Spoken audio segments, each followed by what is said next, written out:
Salam kekasih Tuhan, bertemu kembali dengan saya pada pembacaan firman. Semoga Bapak Ibu sehat selalu dalam lindungan Tuhan.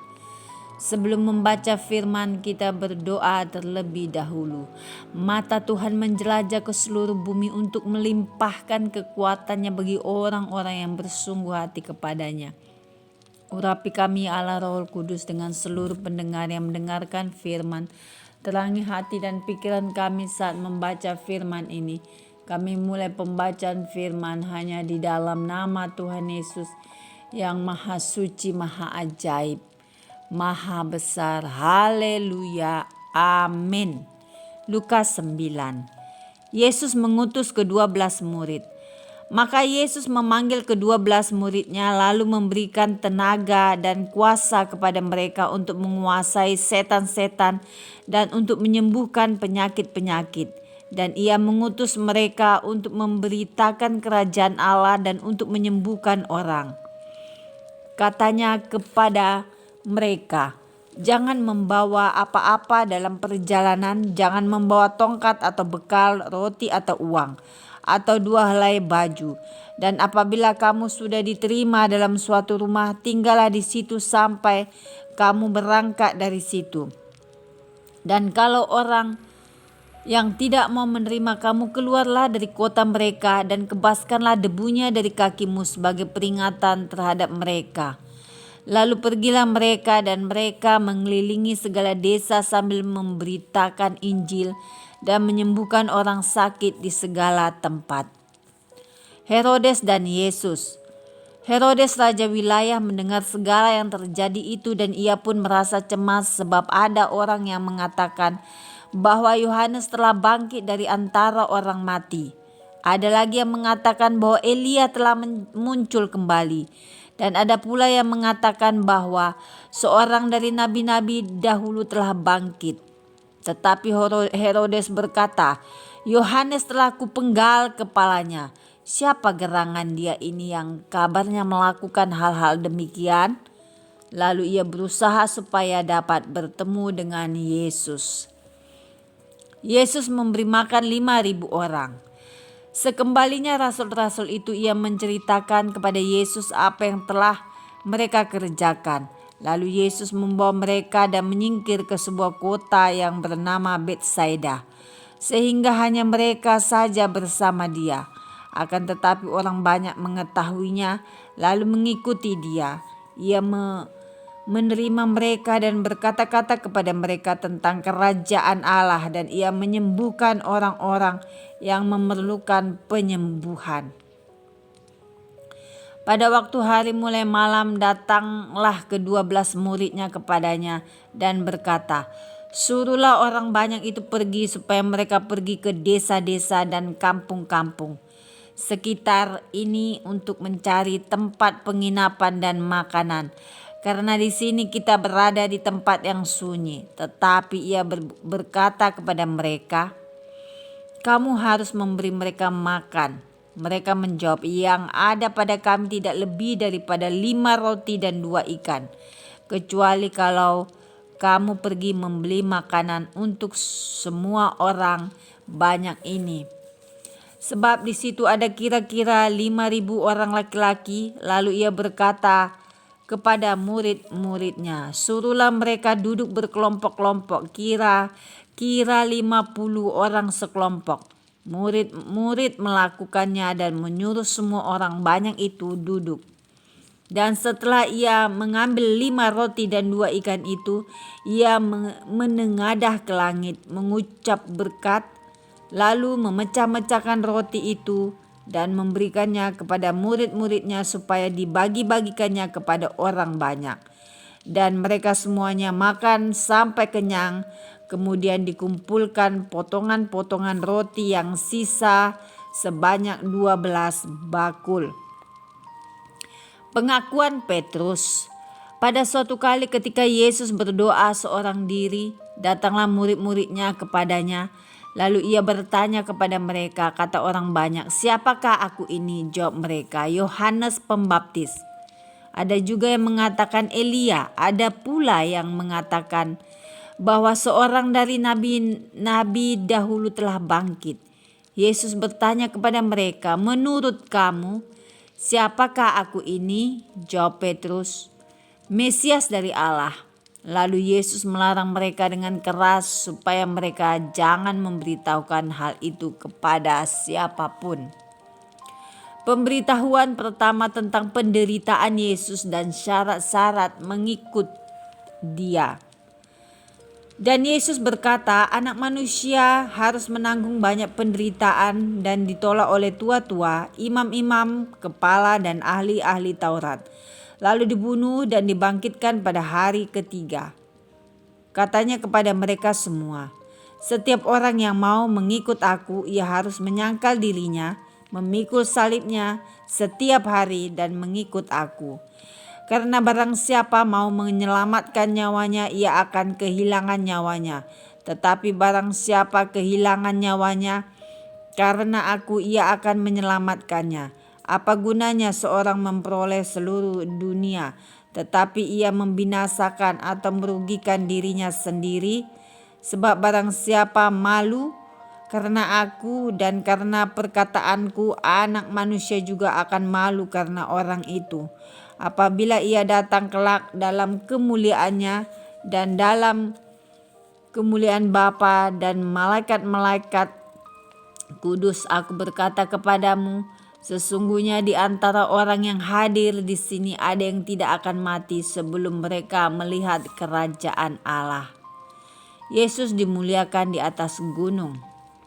Kira-kira 8 hari sesudah segala pengajaran itu, Yesus membawa Petrus, Yohanes, dan Yakobus lalu naik ke atas gunung untuk berdoa. Ketika ia sedang berdoa, rupa wajahnya berubah dan pakaiannya menjadi putih berkilau-kilauan. Dan tampaklah 2 orang berbicara dengan dia, yaitu Musa dan Elia.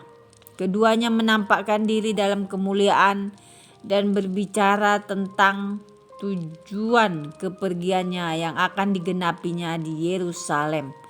Sementara itu Petrus dan teman-temannya telah tertidur, dan ketika mereka terbangun mereka melihat Yesus dalam kemuliaannya dan kedua orang yang berdiri di dekatnya itu. Dan ketika kedua orang itu hendak meninggalkan Yesus, Petrus berkata kepadanya, "Guru, betapa bahagianya kami berada di tempat ini. Baiklah, kami dirikan sekarang 3 kemah, 1 untuk engkau, 1 untuk Musa, dan 1 untuk Elia."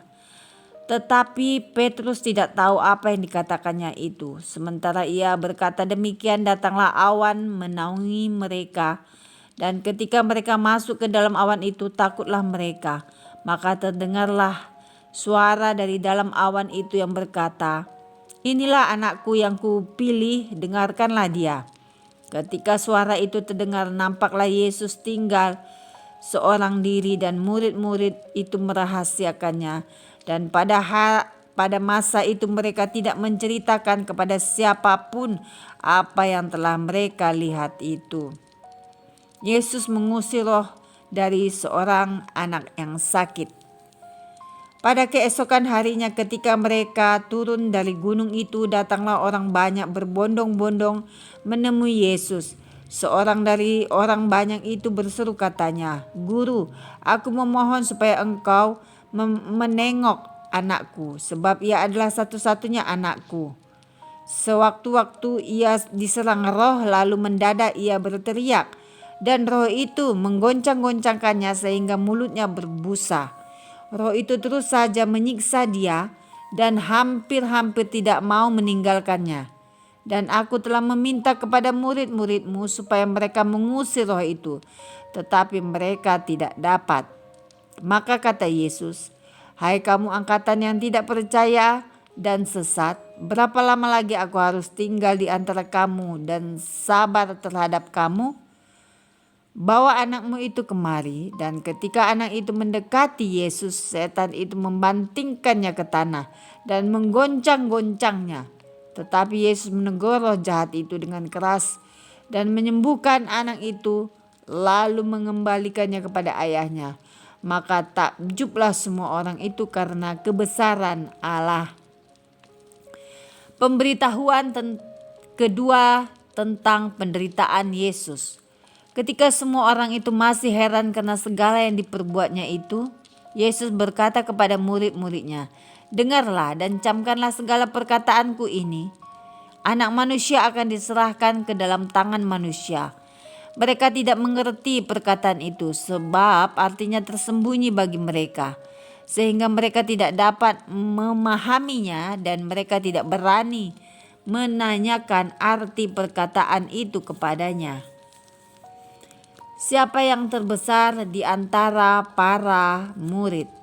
Maka timbullah pertengkaran di antara murid-murid Yesus tentang siapakah yang terbesar di antara mereka. Tetapi Yesus mengetahui pikiran mereka, karena itu ia mengambil seorang anak kecil dan menempatkannya di sampingnya, dan berkata kepada mereka, "Barang siapa menyambut anak ini dalam namaku, ia menyambut aku. Dan barang siapa menyambut aku, ia menyambut dia yang mengutus aku. Karena yang terkecil di antara kamu sekalian, dialah yang terbesar." Seorang yang bukan murid Yesus mengusir setan. Yohanes berkata, "Guru, kami lihat seorang mengusir setan demi namamu, lalu kami cegah orang itu, karena ia bukan pengikut kita." Yesus berkata kepadanya, "Jangan kamu cegah, sebab barang siapa tidak melawan kamu, ia ada di pihak kamu." Yesus dan orang Samaria. Ketika hampir genap waktunya Yesus diangkat ke sorga, ia mengarahkan pandangannya untuk pergi ke Yerusalem, dan ia mengirim beberapa utusan mendahului dia. Mereka itu pergi lalu masuk ke suatu desa orang Samaria untuk mempersiapkan segala sesuatu baginya. Tetapi orang-orang Samaria itu tidak mau menerima dia karena perjalanannya menuju Yerusalem. Ketika dua muridnya yaitu Yakobus dan Yohanes melihat hal itu, mereka berkata, "Tuhan, apakah engkau mau supaya kami menyuruh api turun dari langit untuk membinasakan mereka?" Akan tetapi ia berpaling dan menegur mereka. Lalu mereka pergi ke desa yang lain. Hal mengikut Yesus. Ketika Yesus dan murid-muridnya melanjutkan perjalanan mereka, berkatalah seorang di tengah jalan kepada Yesus, "Aku akan mengikut engkau kemana saja engkau pergi." Yesus berkata kepadanya, "Serigala mempunyai liang dan burung mempunyai sarang, tetapi anak manusia tidak mempunyai tempat untuk meletakkan kepalanya." Lalu ia berkata kepada seorang lain, "Ikutlah aku." Tetapi orang itu berkata, "Izinkanlah aku pergi dahulu menguburkan Bapakku." Tetapi Yesus berkata kepadanya, "Biarlah orang mati menguburkan orang mati. Tetapi engkau pergilah dan beritakanlah kerajaan Allah di mana-mana." Dan seorang lain lagi berkata, "Aku akan mengikut engkau Tuhan, tetapi izinkanlah aku pamitan dahulu dengan keluargaku."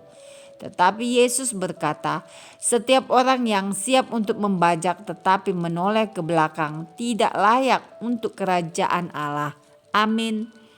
Terima kasih Aba Bapa yang maha dahsyat, maha ajaib. Kami sudah memperdengarkan dan mendengarkan firman hari ini. Berkati para pendengar channel YouTube ini, berikan kesehatan, rezeki, kekuatan iman yang baru dalam menjalani kehidupan hari ini. Kuasa darah Yesus membungkus kami untuk terus maju membaca, merenungkan, serta melakukan firman-Mu. Terpujilah Engkau Tuhan, Imam Besar Agung El Shaddai. Haleluya. Amin.